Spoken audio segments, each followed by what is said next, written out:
വിശുദ്ധ ലൂക്ക എഴുതിയ നമ്മുടെ കർത്താവ് ഈശോമിശിഹായുടെ സുവിശേഷം. ഈശോ ജെറീക്കോയിലൂടെ കടന്നു പോവുകയായിരുന്നു. അവിടെ സക്കോവിസ് എന്ന പേരുള്ള ഒരു മനുഷ്യനുണ്ടായിരുന്നു. അയാൾ ചുങ്കക്കാരിൽ പ്രധാനിയും ഒരു ധനാഢ്യനുമായിരുന്നു. ഈശോയെ ഒന്ന് കാണുവാൻ അയാൾ ആഗ്രഹിച്ചു. പൊക്കം കുറവായിരുന്നതിനാൽ ജനക്കൂട്ടത്തിൽ വെച്ച് അവിടുത്തെ കാണുവാൻ അയാൾക്ക് സാധിച്ചില്ല. അതിനാൽ സക്കോവിസ് മുമ്പേ ഓടി വഴിയിലുള്ള ഒരു മരത്തിൽ കയറി ഈശോയെ കാത്തിരുന്നു. സ്ഥലത്തെത്തിയപ്പോൾ അവിടുന്ന് മുകളിലേക്ക് നോക്കി. സക്കോവൂസേ, വേഗം ഇറങ്ങി വരിക, ഞാൻ ഇന്ന് നിന്റെ വീട്ടിൽ താമസിക്കുവാൻ വരികയാണ് എന്ന് അവിടുന്ന് അരുളി ചെയ്തു. സക്കോവൂസ് ഉടനെ താഴെ ഇറങ്ങി സന്തോഷപൂർവ്വം അവിടുത്തെ സ്വീകരിച്ചു. കണ്ടുനിന്നവർ ഇയാളൊരു പാപിയുടെ ആതിഥ്യം സ്വീകരിക്കുന്നുവല്ലോ എന്ന് പുച്ഛഭാവത്തിൽ സംസാരിച്ചു. സക്കോവൂസ് അതൊന്നും ഗവനിക്കാതെ അവിടുത്തോട് പറഞ്ഞു, കർത്താവേ, എന്റെ വസ്തുവിൽ പകുതി ഞാൻ ദരിദ്രർക്ക് ദാനം ചെയ്യുന്നു. എന്തെങ്കിലും വഞ്ചിച്ചെടുത്തിട്ടുണ്ടെങ്കിൽ 1/4 ഞാൻ തിരികെ കൊടുക്കുന്നു. അപ്പോൾ ഈശോ അരുളി ചെയ്തു, ഇന്ന് ഈ ഭവനം രക്ഷ പ്രാപിച്ചിരിക്കുന്നു.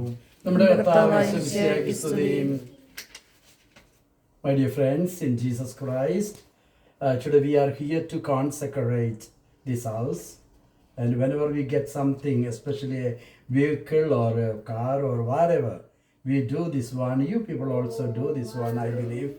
Yeah, so we also consecrate this house. You know, that is what we are doing now. And this reading is so beautiful one. First of all, I welcome these two people to my parish. And welcome. And also here people also will enjoy your service also, because they always talk about hospital and all those things, you know. So everybody knows that. And here also, it's a beautiful, maybe you do not know. Might have heard about this story, but it's a kind of encounter or a conversation between Jesus and Zacchaeus.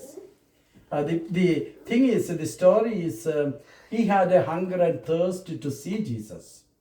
Yeah, spiritual hunger, you have that one. To see God or to go to some other places, maybe, yeah, like hunger and thirst. But Jesus knew that, and Jesus called him by name.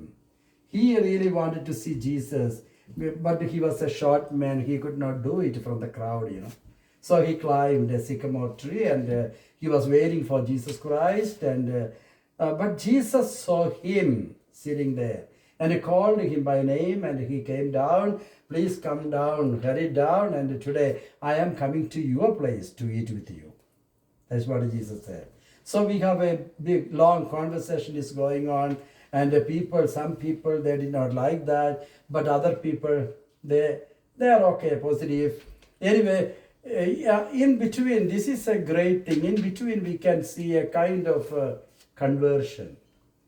We all need that. That's why you people go to temple or wherever you can. We go to different places for a pilgrimage. Why we are doing this?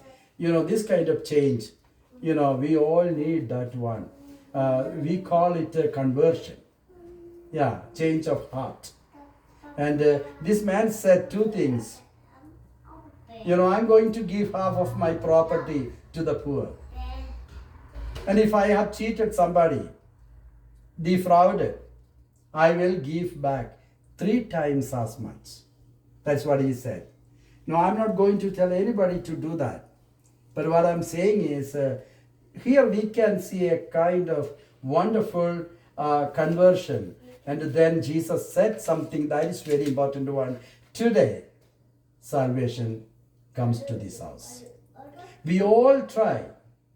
You know, I was in Bombay 7 or 8 years. I was in Madhya Pradesh. I know I visited so many your houses. And I could see wonderful things. What they are doing in front of their God or statues. Why we are doing that? To please God. We also do the same thing. And but Jesus said today salvation came to this house. When we have a genuine faith in God, salvation will come. That is important one. Wherever we are. That's why whenever I get opportunity, I go to different temples. In Mysore, or whenever I go to Mysore, we can go anywhere, but God is everywhere. God is, you know, omnipresent. He is everywhere. So now we know that He is here in this house. to be with us. That's why we do all these things. May God bless you all.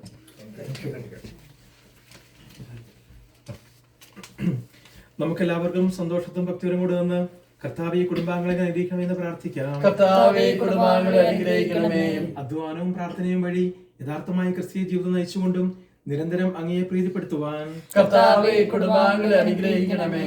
അങ്ങയുടെ പുതിയ കൽപ്പന അനുസരിച്ച് ഉപവിധോടുകൂടി ജീവിക്കുവാനും പരസ്പരം ക്ഷമിക്കുവാനും കർത്താവേ കുടുംബാംഗങ്ങളെ അനുഗ്രഹിക്കണമേ. ദരിദ്രരെ സഹായിക്കുവാനും എല്ലാ മനുഷ്യരോടും അനുകമ്പ കാണിക്കുവാനും കർത്താവേ കുടുംബാംഗങ്ങളെ അനുഗ്രഹിക്കണമേ. ജീവിത കർത്തവ്യങ്ങളെല്ലാം കൃത്യമായി നിർവഹിക്കുവാനും അങ്ങയുടെ സ്നേഹത്തിന് അർഹരായി തീരുവാനും കർത്താവേ കുടുംബാംഗങ്ങളെ അനുഗ്രഹിക്കണമേ.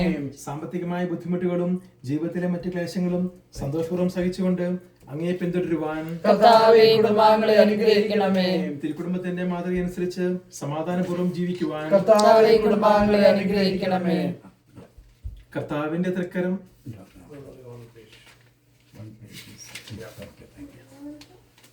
ഭാഗ്യമുള്ള മരണം വഴി അവസാനം അങ്ങയെ പ്രാപിക്കുവാൻ കർത്താവേ കുടുംബാംഗങ്ങളെ അനുഗ്രഹിക്കണമേ. ഈജിപ്തിലെ അടിമത്തിൽ വെച്ച് ഇസ്രായേൽക്കാരുടെ കുടുംബങ്ങളെ അപകടങ്ങളിൽ നിന്ന് രക്ഷിച്ച കാരുണ്യവാനായ കർത്താവേ, ഈ കുടുംബത്തെ ആശീർവദിക്കണമേ. അങ്ങയുടെ തിരുസഭയിൽ സജീവമായി പ്രവർത്തിക്കുന്ന പ്രധാനമായ ഘടകം കുടുംബമാകിയാൽ പൈതൃകമായ അനുഗ്രഹം നൽകിയതിനെ കാത്തുരക്ഷിക്കണമേ. സന്തോഷത്തിലും ദുഃഖത്തിലും സമ്പത്തിലും ദാരിദ്ര്യത്തിലും ആരോഗ്യത്തിലും അനാരോഗ്യത്തിലും അങ്ങയുടെ തിരുമനസ് നിറവേറ്റിക്കൊണ്ട് ജീവിക്കുവാൻ ഇവരെ അനുഗ്രഹിക്കണമേ. പിതാവും പുത്രനും പരിശുദ്ധാത്മാവുമായ സർവേശ്വര എന്നേക്കും ആമേൻ. നമുക്ക് നമ്മുടെ കുടുംബത്തെ തിരുഹൃദയത്തിന് സമർപ്പിക്കാം. ഏറ്റുചൊല്ലുക എല്ലാവരും. ഈശോയുടെ തിരുഹൃദയമേ, ഈശോയുടെ തിരുഹൃദയമേ, ഈ കുടുംബത്തെയും ഞങ്ങളെ ഓരോരുത്തരെയും ഞങ്ങൾ അങ്ങേക്ക് സമർപ്പിക്കുന്നു. ഞങ്ങളുടെ ഈ കുടുംബത്തിൽ അങ്ങ് രാജാവായി വാഴണമേ. ഞങ്ങളുടെ പ്രവൃത്തികളെല്ലാം അങ്ങ് തന്നെ നിയന്ത്രിക്കണമേ. ഞങ്ങളുടെ ഉദ്യമങ്ങളെല്ലാം ആശീർവദിക്കുകയും ഞങ്ങളുടെ സന്തോഷങ്ങൾ വിശുദ്ധീകരിക്കുകയും സങ്കടങ്ങളിൽ ആശ്വാസം നൽകുകയും ചെയ്യണമേ. ഞങ്ങളിൽ ആർക്കെങ്കിലും അങ്ങയെ ഉപദ്രവിക്കാനിടയായ ഞങ്ങളോട് ക്ഷമിക്കണമേ. ഈ കുടുംബത്തിലുള്ളവരെയും ഇവിടെ നിന്ന് അകന്നിരിക്കുന്നവരെയും സമൃദ്ധമായി അനുഗ്രഹിക്കണമേ. മരിച്ചുപോയ ഞങ്ങളുടെ കുടുംബാംഗങ്ങളെ നിത്യഭാഗ്യത്തിലേക്ക് പ്രവേശിപ്പിക്കണമേ. അങ്ങയെ കണ്ട് ആനന്ദിക്കുവാൻ സ്വർഗത്തിലെത്തുന്നത് വരെ ആത്മീയവും ശാരീരികവുമായ എല്ലാ വിപത്തുകളിൽ നിന്നും ഞങ്ങളെ കാത്തുകൊള്ളണമേ. മറിയത്തിന്റെ മലഹൃദയവും പിതാവും ഞങ്ങളുടെ പ്രതിഷ്ഠയെ അങ്ങേക്ക് സമർപ്പിക്കുകയും ജീവിതകാലം മുഴുവൻ അതിന്റെ സജീവ സ്മരണ ഞങ്ങളിൽ നിലനിർത്തുകയും ചെയ്യട്ടെ. ഈശോയുടെ തിരുഹൃദയമേ, ഞങ്ങളെ അനുഗ്രഹിക്കണമേ. മറിയത്തിന്റെ മലഹൃദയമേ, ഞങ്ങൾക്ക് വേണ്ടി അപേക്ഷിക്കണമേ. വിശുദ്ധ യോസേപ്പേ, ഞങ്ങൾക്ക് വേണ്ടി അപേക്ഷിക്കണമേ. വിശുദ്ധ മാർഗരീത്ത മറിയമേ, ഞങ്ങൾക്ക് വേണ്ടി അപേക്ഷിക്കണമേ. നമ്മുടെ കർത്താവ് ഈശോ മിശിഹായുടെ കൃപയും പിതാവായ ദൈവത്തിന്റെ സ്നേഹവും പരിശുദ്ധാത്മാവിന്റെ സഹവാസവും നാം എല്ലാവരോടും കൂടി ഉണ്ടായിരിക്കട്ടെ, ഇപ്പോഴും എപ്പോഴും എന്നേക്കും. ആമേൻ.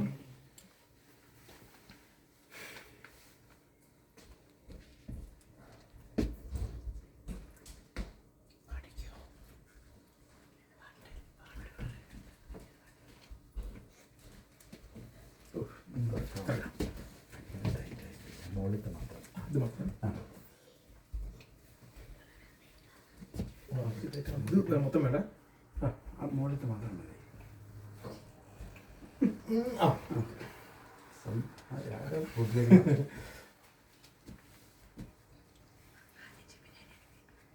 പരിശുദ്ധാത്മാവിന്റെ പാട്ടുകൾ പാടിക്കോളോ.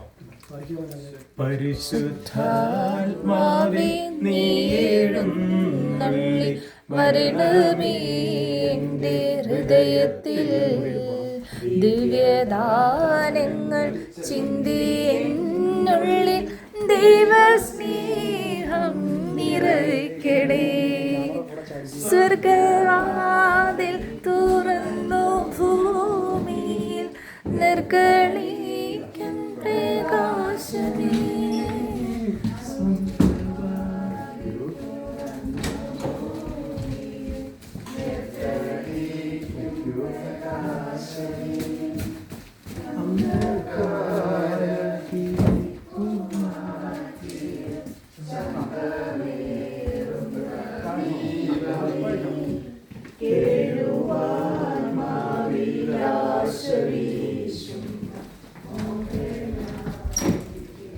സൂക്ഷിക്കണേ. പിടിയില്ല കേട്ടോ, കഴിയില്ല. മോൾ ഇറങ്ങണ്ട കേട്ടോ.